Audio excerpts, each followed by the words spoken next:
I've made games that are too short, ones that are too long, ones that are probably the right length, but if you get stuck early on then there's nothing to do but to quit with frustration.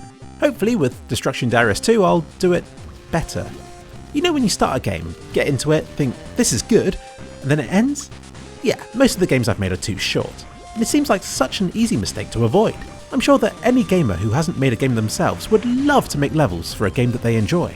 The only thing that's stopping them from creating their own is, well, making the game itself.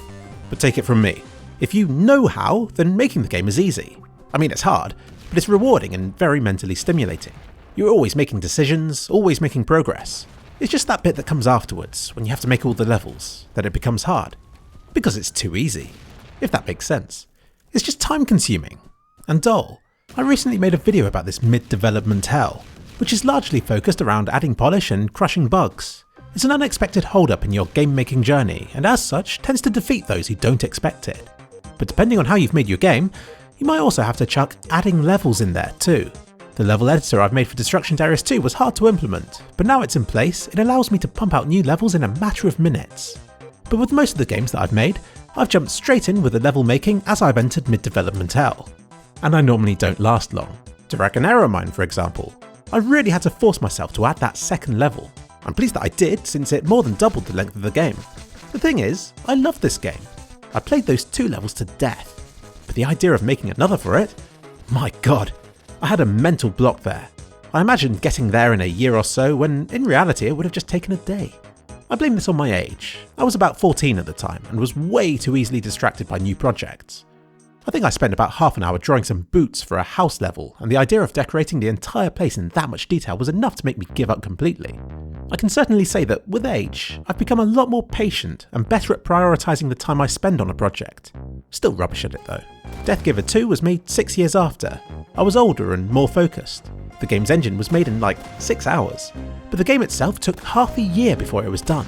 In reality it was more like 50 hours, spread out across a few days where I forced myself at gunpoint to work on it. It's funny, most of the time I spend too much time on the game's engine and not enough on the levels themselves.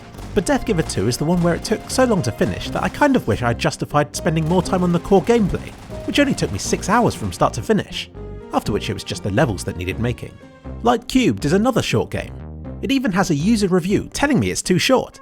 This game turned out how I wanted it to. I deliberately kept the concept simple, so that I could spend my time levelling up my polishing ability. You know, like to brush up on the later stages of game design, as I was a bit rusty at them. All in all, it was a great success.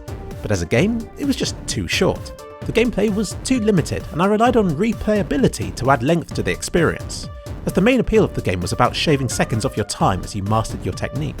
Which is fine, for the type of gamer who enjoys doing that.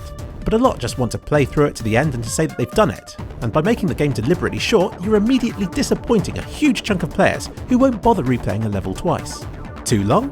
I can't say I normally manage this. I guess this would more apply to simple games with limited gameplay that have 1,000 levels you have to grind through to beat. The closest I've got to this is probably Sundown Shambles or Santa Zatnas. I mean, they're not that long, but they don't have the gameplay to keep the player's attention to the end. Half the length with faster paced gameplay would have made these a lot more popular.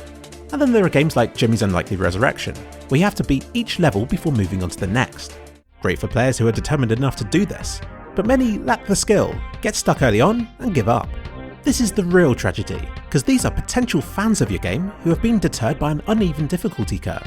The second game was the same, but I later changed it so that if you download it now, you'll find that you have immediate access to each of the game's chapters.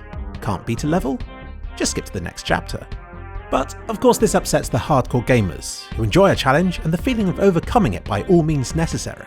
This is kind of rendered obsolete when other people can simply bypass the challenge and then continue on their way. I think you get the idea. And honestly, the feedback I get from each of my games has been from a handful of players, at most. A small enough sample to seriously change the sort of feedback my game would have received. If launched on Saturday, then it might have been met with praise because the 6 gamers who rated it found the difficulty curve and gameplay to their liking.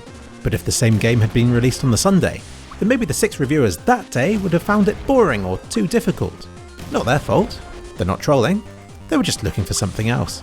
The problem is, how do you make a game that caters for every type of gamer? Well, you can't. But that doesn't stop me from trying.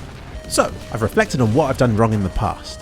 In my next video in this series, I'll talk about how I hope to apply what I've learned to my next game, Destruction Darius 2.